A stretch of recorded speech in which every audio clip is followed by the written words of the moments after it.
Alors, merci beaucoup, beaucoup à vous toutes et tous d'être là pour qu'on puisse se rencontrer et papoter autour de pédagogie de l'engagement. Merci à vous, Madame Audacre, d'avoir à la fois organisé cette rencontre et puis d'avoir pris du temps en amont pour qu'on puisse préparer ensemble tout ça. Autour donc d'une thématique qu'on a discuté, que je vais essayer de résumer rapidement. Après peut-être vous avoir dit un petit peu et assez rapidement d'où je viens et d'où je parle selon la formule consacrée.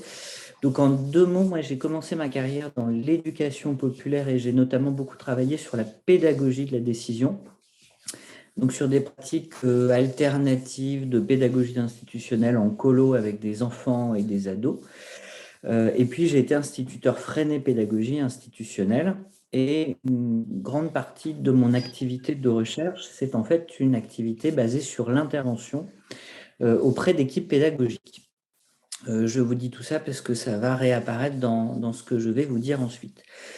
Quand on s'est parlé avec Madame Audacre, on a repéré deux grandes questions, celle de l'intervention, de la manière d'intervenir auprès des équipes dans le cadre de dispositifs de recherche. Donc moi, je vais vous présenter des démarches que je mets en œuvre avec d'autres, mais on le sait, dans des disciplines et autour d'objets où toutes et tous, d'une manière ou d'une autre, on est amené à penser des articulations sur les terrains de recherche avec des enseignantes, enseignants, avec d'autres acteurs de l'éducation, qui supposent des formes collaboratives. Donc, ce sera intéressant, si vous êtes d'accord, qu'on puisse échanger sur nos pratiques respectives après l'exposé. Donc, première chose, la question de l'intervention. Et puis, deuxième chose, la question du changement en éducation, de l'invention de pratiques pédagogiques nouvelles. Donc, les questions que je vais essayer d'aborder, c'est celles-là. La première, c'est les conditions du changement en éducation. À quelles conditions des pratiques, des situations éducatives entendues au sens large évoluent. La deuxième question, c'est celle du format ou de l'échelle du changement et peut-être plus généralement de finalement qu'est-ce qui change quand on parle de changement en éducation. Et puis, troisième question, les modalités d'intervention et la place des chercheurs. Et je vais aborder ça de manière a priori très concrète en vous racontant une recherche que nous avons menée avec trois collègues pendant plusieurs années dans le département de la Vienne auprès de la Fédération de la Vienne des centres sociaux et socioculturels. Je vais procéder en trois temps. Je vais vous parler des dispositifs, c'est-à-dire très concrètement les pratiques et projets sur lesquels on a travaillé avec des professionnels de l'éducation populaire. Dans un deuxième temps, je vais évoquer l'une des questions que je posais tout à l'heure, des changements qui se sont opérés pendant ces quelques années de recherche. Et puis, dans un troisième temps, je vais essayer de résumer les stratégies qu'on a mises en œuvre pour accompagner ces équipes.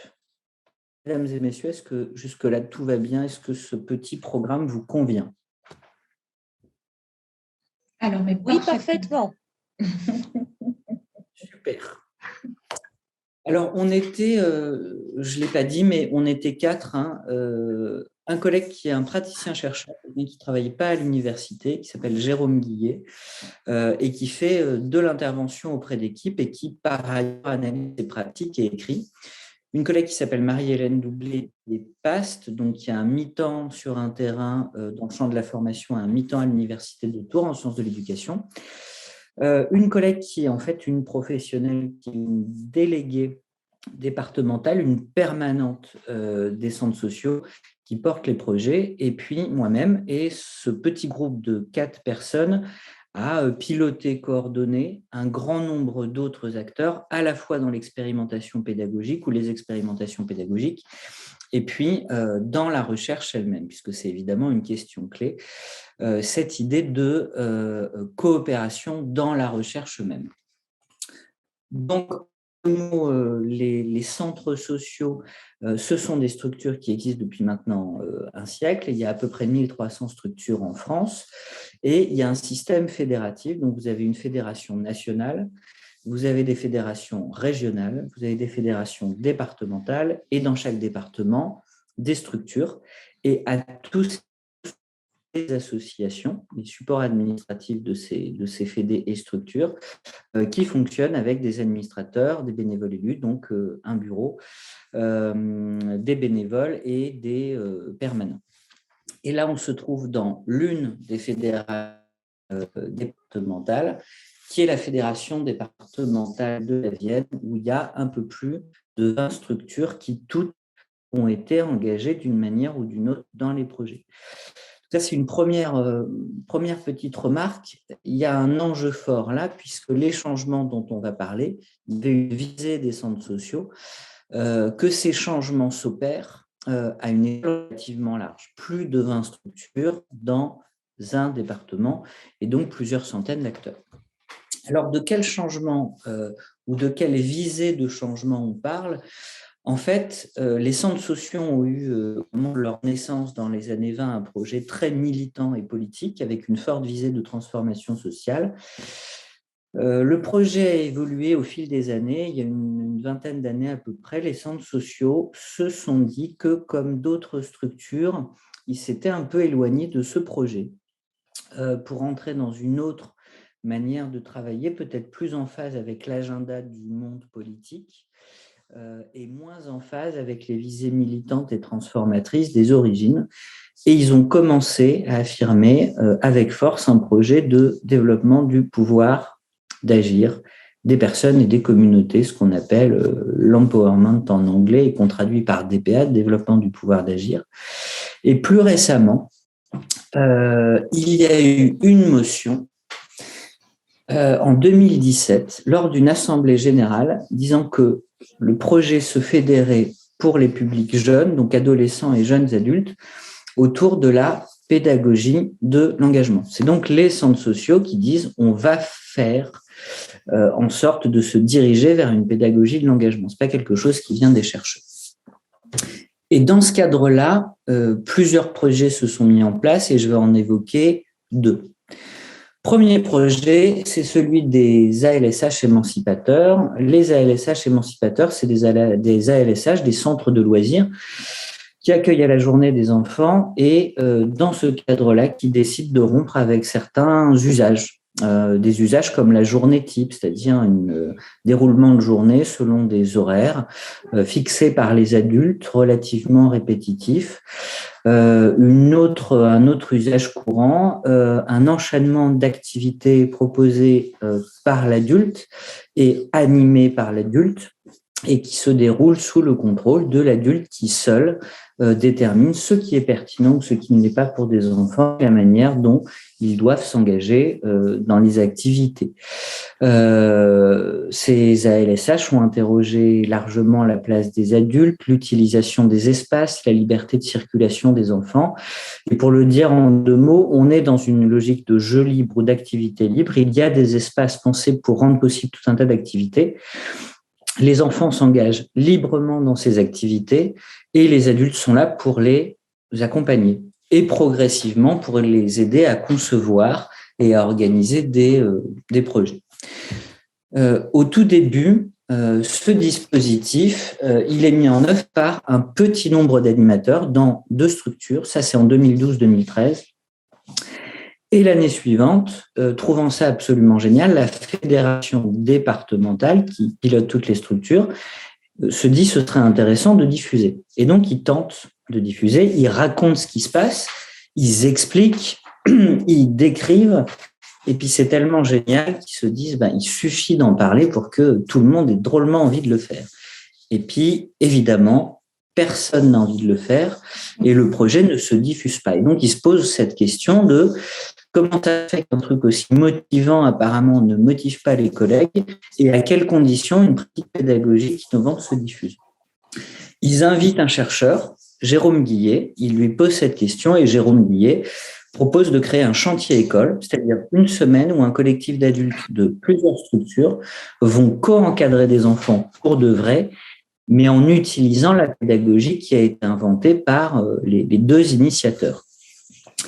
L'année suivante, 2017, on passe à une phase de formalisation et on est 2 nouveaux chercheurs à arriver, Marie-Hélène Doublet et moi, à rentrer dans une analyse. Et puis, une dernière phase de ce projet-là, à laquelle nous, on a participé, puisque ça se poursuit par ailleurs, une analyse de pratique autonome, donc équivalent GEAS, mais le dispositif inventé par Marie-Hélène Doublet, il consiste à former des gens pour qu'ils puissent fonctionner en APP, en analyse de pratique pédagogique ou de pratique professionnelle, sans tiers, de manière entièrement autonome. Ça, c'est le premier projet, et évidemment, on y reviendra pour interroger notamment le chantier école et les conditions du changement. Deuxième projet, c'est le réseau jeune, un dispositif qui a une dizaine d'années, qui va avoir une dizaine d'années dans peu de temps. C'est un dispositif qui est ouvert en gros aux jeunes de 12-13 ans jusqu'à 21, 22, 23 ans. Et le système est le suivant.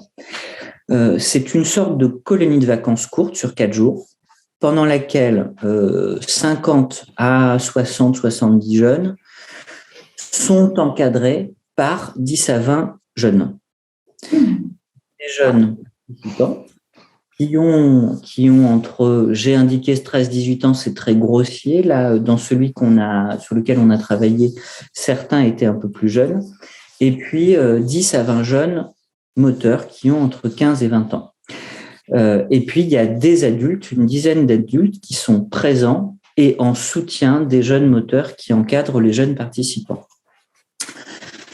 Pendant ce séjour de 4 jours, bien dans la pédagogie de l'engagement, il y a des temps de débat et de réflexion sur des questions vives.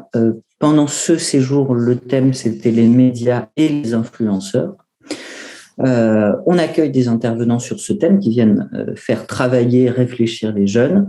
Il y a des chantiers participatifs où on va donner des coups de main à des associations. Là, vous avez une image des chantiers en 2019. Il y a un temps de rencontre en fin de séjour avec des représentants de la fédération, de tout le département, des cadres, des animateurs, des directeurs de structure, des présidentes, secrétaires, trésoriers d'associations. Et puis, il y a un certain nombre d'activités de loisirs. Et comment ça se prépare ? Eh bien, quelques semaines avant, les jeunes se retrouvent les jeunes moteurs, ceux qui encadrent, pour choisir le thème, se former à l'animation et préparer concrètement le séjour. Ils forment des commissions thématiques qui chacune va avoir une série de missions. Une va préparer les débats, une va préparer les activités de loisirs, une va s'occuper de la vie quotidienne, une va s'occuper de la communication, de tourner, de monter le film du projet. Là, je fais une petite pause réflexive. Ce projet, moi, j'en ai entendu parler pendant plusieurs années avant de le voir.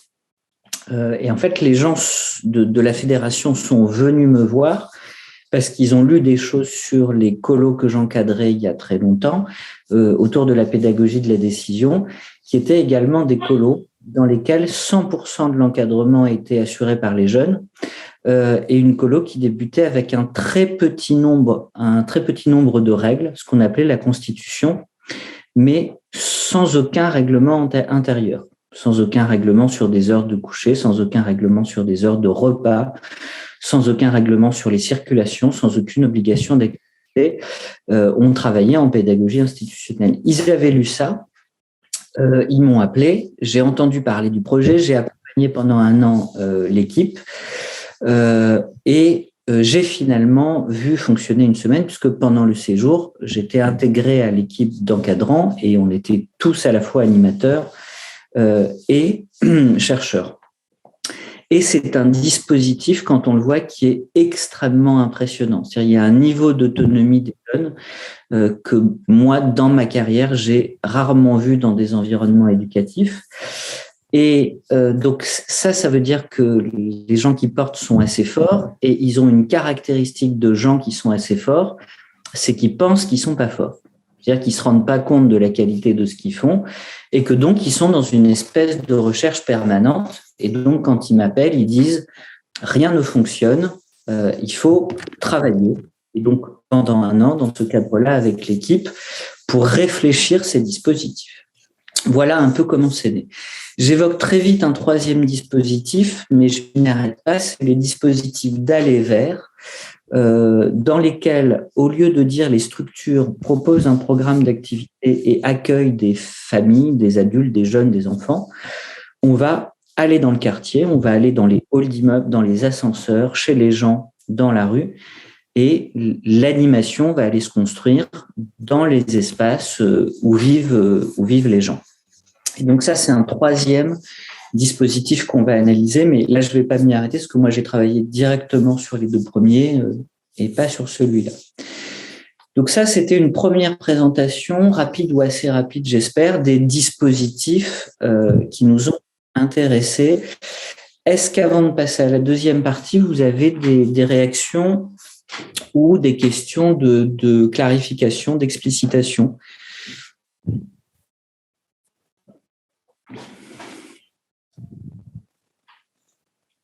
Bon, en l'occurrence, je constate que personne ne se manifeste. À mon niveau, tout est correct, monsieur Pez. Nous pouvons donc poursuivre. D'accord, merci à vous. Alors, je continue avec une deuxième question autour de ce qui change. Quand je dis ce qui change, c'est-à-dire quand on part d'un centre de loisirs traditionnel qui propose un catalogue d'activités et dans lequel les enfants viennent consommer ces activités, quand on passe de ça à une à un centre de loisirs qui fonctionne sur le jeu libre, quand on passe de dispositifs dans lesquels des jeunes sont consommateurs d'activités à des dispositifs dans lesquels ils se forment à l'animation et ils encadrent, et surtout quand de tels dispositifs se diffusent progressivement dans un ensemble de structures sur un territoire, qu'est-ce qui change ? Je mets en avant là, relativement au niveau du changement, 4 points dont on pourra rediscuter tout à l'heure. Je pense que pour certains d'entre vous, ça va être des évidences, et peut-être que pour d'autres parmi vous, ça va sembler être des bizarreries. La première des choses, et celle qui me semble la plus évidente, c'est que ce qui change, c'est très accessoirement des pratiques, mais ce qui change surtout, c'est des postures. Et ça renvoie à un phénomène bien connu des praticiens et assez peu connu, je le crains, des politiques, c'est que la pratique professionnelle est un aspect mineur, voire négligeable de la situation éducative. On est dans une culture et dans une société dans laquelle on pense que ce qui va configurer une situation éducative et ce qui va déterminer des réussites et des échecs, c'est des pratiques individuelles d'éducateurs, d'enseignants, de formateurs, et que ces pratiques individuelles, ces gestes techniques vont avoir des effets déterminants sur la situation éducative et la capacité de sujets, enfants, adolescents, adultes, à s'engager dans des situations et à se transformer, à apprendre, à opérer des prises de conscience. Et ce qu'on sait particulièrement dans les pédagogies alternatives, c'est que ce qui est déterminant de la situation éducative, c'est la posture de celui ou de celle qui encadre et les dispositions d'esprit, dispositions en termes d'intention, en termes de visée, en termes de conception de sa place, de la place de l'autre et des places respectives de chacun. C'est ces postures qui vont être déterminantes de la configuration de la situation. Donc ça, c'est quelque chose qu'on voit dans ces projets. Les postures des adultes changent radicalement. Je vous donnerai 2 exemples tout à l'heure. Deuxième élément que raconte le chantier école. Le chantier école, c'est une semaine dont je vous parlais tout à l'heure, pendant laquelle des animateurs, des chercheurs, des enfants se retrouvent et des animateurs font l'expérience d'une pédagogie alternative accompagnés par des animateurs plus expérimentés. Ce que raconte ce chantier école, c'est là encore quelque chose qu'on connaît et qu'on vit tous. L'entrée dans les pédagogies alternatives, elle se joue très rarement sur un versant intellectuel. Les gens sont assez rarement convaincus d'abord intellectuellement de la pertinence d'une pédagogie différente de celle qu'ils connaissent, en tout cas suffisamment convaincus intellectuellement pour transformer leur pratique. Et que très souvent, c'est une expérience partagée d'un dispositif alternatif qui va produire un désir suffisant pour engager l'action et l'expérimentation.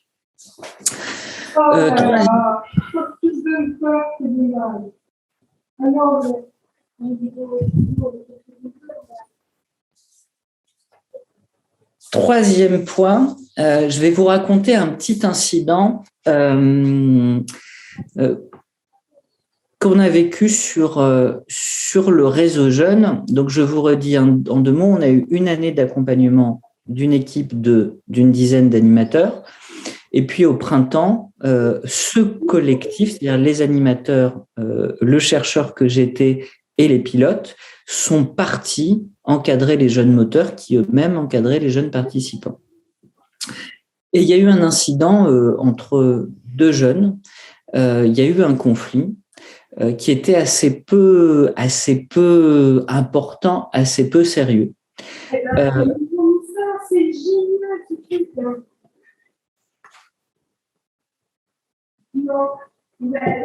Alors, je crois qu'il y a un micro allumé. Oui. Oui. Et je crois que cette personne vient de corriger cela. Voilà, c'est fait, c'est corrigé. Donc, il y a un petit incident, 2 jeunes qui ont un conflit autour de la préparation d'une activité. C'est pas grave du tout. Puis là, il y a un conseil de jeunes. Et puis, plusieurs jeunes, dont ces 2-là, disent là, il faut qu'on traite ce conflit pendant cette réunion. Les adultes refusent, les jeunes s'énervent un petit peu, les adultes résistent. Bilan des opérations, les jeunes donnent un cours de pédagogie aux adultes. Cours de pédagogie absolument magistral, en demandant aux adultes de leur expliquer en quoi un conflit autour du montage du dispositif ne relève pas d'une question qui doit être traitée collectivement. Dire pourquoi les adultes se permettent de dire que c'est un conflit interpersonnel qui ne regarde pas le séjour alors qu'on est dans une situation de travail, selon eux. Et la deuxième chose sur quoi ils demandent des comptes aux adultes, c'est où est leur pouvoir. Et ils leur disent, nous avons le pouvoir de préparer le séjour, nous avons le pouvoir d'animer le séjour, nous avons le pouvoir d'encadrer des jeunes, mais nous n'avons pas le pouvoir de parler de la règle et de la loi. Et quand la question de la règle et de la loi est en jeu, vous nous dites de nous taire et vous reprenez la main. Les adultes sont obligés de s'incliner et de dire qu'ils se sont trompés. Qu'est-ce que ça raconte ? Ça raconte là encore quelque chose relativement aux postures.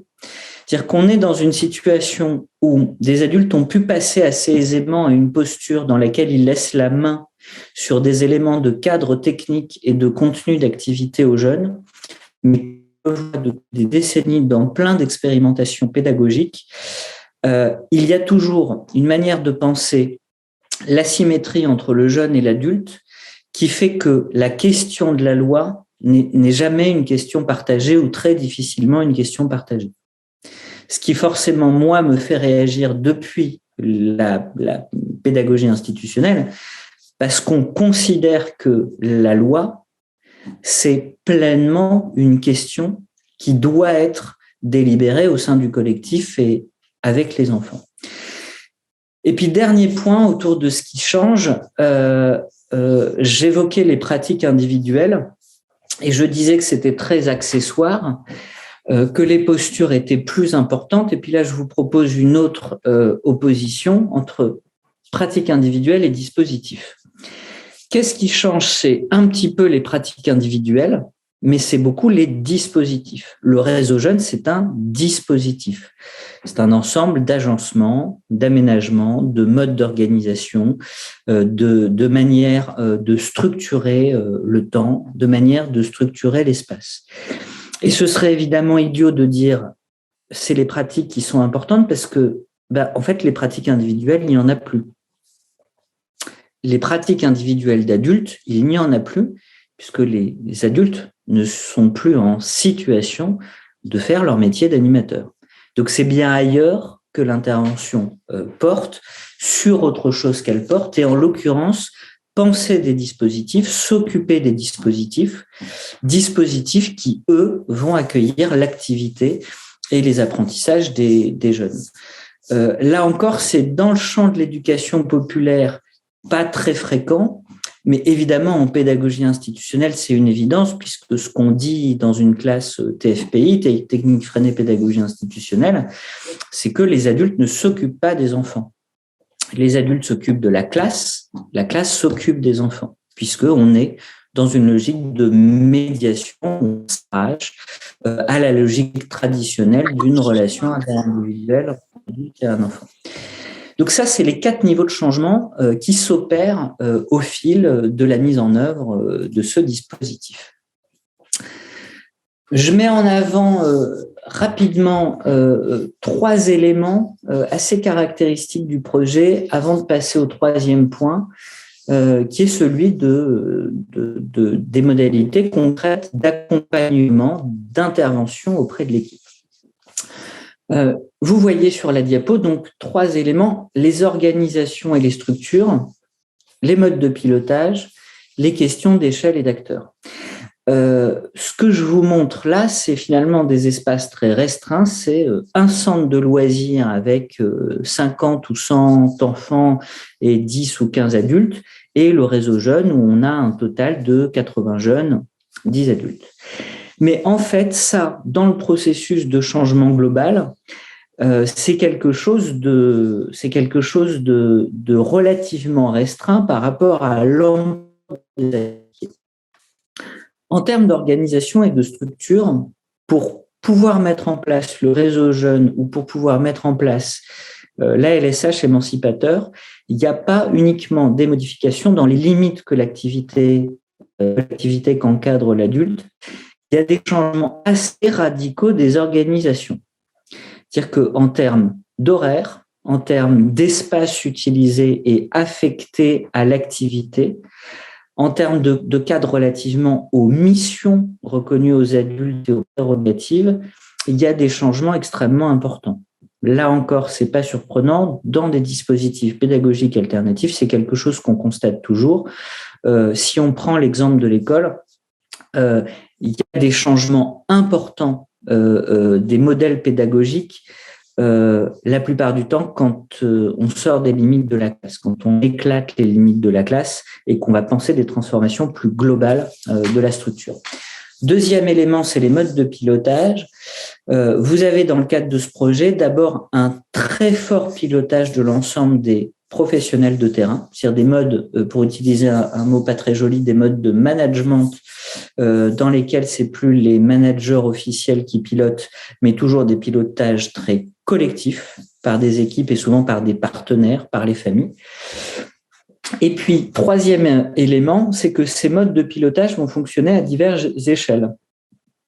Vous avez des pilotages dans les structures, vous avez un pilotage départemental, et vous avez plusieurs groupes de pilotage, souvent associant des partenaires, c'est-à-dire d'autres structures, des associations, la CAF, des représentants du département, pour arriver à penser des pilotages à la fois pédagogiques et techniques, mais aussi sur les plans politiques et sur les plans financiers. Avec un pari extrêmement simple, c'est que penser un changement d'ampleur, ça suppose de faire changer des mentalités à tous les niveaux d'intervention et de décision. Il faut que la CAF comprenne les enjeux parce qu'elle accompagne et qu'elle finance. Il faut que les collectivités territoriales comprennent les enjeux. Il faut que les familles comprennent les enjeux. C'est-à-dire qu'il faut que tout le monde, pour cette raison, soit engagé dans le pilotage du dispositif expérimental.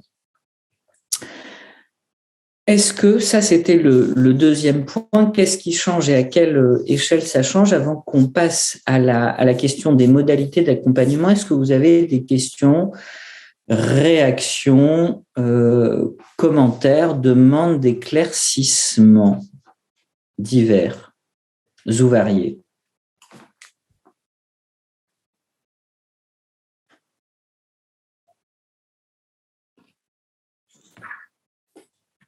Bon, je vous propose que nous poursuivons. Monsieur Pes. Alors, j'y vais, merci à vous. Donc là, je vais maintenant m'arrêter un peu sur les modalités d'accompagnement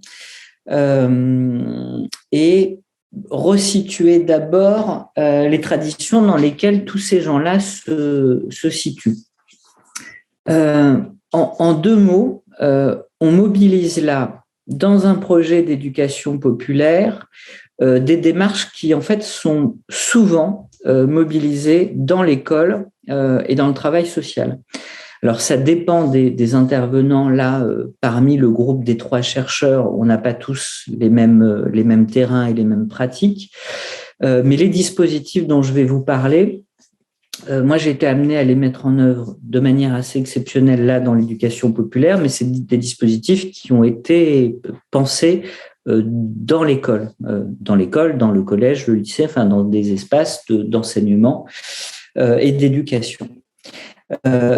La principale origine de tout ça, le principal élément qui constitue l'arrière-plan théorique, c'est l'analyse institutionnelle de Louraud et de la Passade, qui a un cadre théorique qui pense les relations dans les groupes, les fonctionnements des groupes, les processus d'institutionnalisation, on reviendra si certains le veulent sur ce terme barbare, et qui, plus simplement, va travailler en intervenant auprès de collectifs à un objectif qui est toujours le même, développer le pouvoir des acteurs, développer le pouvoir de tous les acteurs dans la mesure la plus large possible. Et donc l'intervention elle-même, la manière d'intervenir, est entièrement pensée au regard de cette obsession que l'intervenant doit toujours autoriser le développement du pouvoir des acteurs et les processus de subjectivation. Il y a un autre élément dans cet arrière-plan théorique, c'est la tradition de l'éducation permanente, c'est-à-dire de ce champ de l'éducation populaire qui s'intéresse aux adultes et à la formation et qui va penser l'intervention et la formation comme levier de transformation sociale et de promotion sociale, avec cette même recherche d'autonomie des acteurs. Et il y a évidemment une tradition qui est l'éducation populaire et une préoccupation qui est de penser la manière dont on équipe des acteurs pour qu'ils développent des postures critiques qui leur permettent d'être autonomes dans l'analyse des dispositifs qu'ils mettent en œuvre, dans le but que leur capacité à les transformer puisse s'accroître. Donc l'arrière-plan, c'est ça. J'insiste vraiment sur ces points-là parce que il n'est pas impossible que quand on va lire un certain nombre de textes sur l'intervention, la manière dont est pensé le dispositif l'est souvent en bonne partie relativement à des préoccupations techniques ou relativement à des types de transformations qui sont visés. Voilà, on a tous entendu parler et on entend tous parler d'accompagnement du changement. Là, vous le comprenez, on est dans une démarche d'intervention, dans une visée qui rejette rapidement toute volonté d'accompagnement du changement, en tout cas si le changement il est déterminé en amont par les chercheurs. Il faudrait que les gens ils se mettent à, je sais pas, il faudrait qu'ils se mettent à faire de l'approche par compétence. Il faudrait que les gens ils se mettent à faire de la démarche expérimentale dans la classe. Il faudrait que les gens ils se mettent à faire de la médiation entre pairs. Donc moi je suis le chercheur et moi je sais ce qui est bon pour les gens, je sais ce qu'ils doivent faire dans la classe et donc mon accompagnement, ça va être une stratégie pour les emmener là où je sais qu'ils doivent aller. Dans le dispositif dont je vous parle, on refuse cette démarche-là, puisque dès lors qu'on fait ça, on sort complètement d'un cadre qui est cette visée de développement du pouvoir des acteurs, du pouvoir de penser et de penser la manière dont ils agissent. Moi, je le dis de la manière suivante, on n'accompagne pas vers quelque chose, on accompagne dans une situation dans laquelle des questions vont émerger et questions dont on va accompagner l'émergence, excusez-moi, et le traitement. Donc ça, c'est la démarche générale, c'est ce qu'on essaye de faire. Et puis maintenant, je vais vous dire 3 mots. Je vais essayer d'aller assez vite pour qu'on ait le temps de se causer. Comment on s'y prend très concrètement ? Très concrètement, on tend vers un projet de recherche qui serait collégial tout le temps, du début à la fin. C'est-à-dire, déterminer les questions pertinentes, ça doit se faire ensemble. Traiter les questions, ça doit se faire ensemble. Élaborer des méthodologies, ça doit se faire ensemble. Recueillir des données, ça doit se faire ensemble. Les analyser, ça doit se faire ensemble. Écrire et publier, ça doit se faire ensemble. Je dis tendre parce qu'il est très rare que toutes les étapes soient collégiales. C'est très, très rare. Mais on va faire en sorte d'aller le plus possible vers ça. Donc, évidemment, on n'est pas du tout dans une situation où les chercheurs arriveraient avec une question, utiliseraient les professionnels comme informateurs, comme des informateurs, des indicateurs, puis repartiraient avec des données et les analyseraient. Évidemment, ça, c'est pas très original, hein. C'est-à-dire que à partir du début des années 80, les enseignants et formateurs de l'INRP, de ce qui est aujourd'hui l'IFE, c'est comme ça qu'ils ont travaillé. L'INRP, à partir des années 80, a fait quasiment exclusivement de la recherche collaborative dans cette logique-là.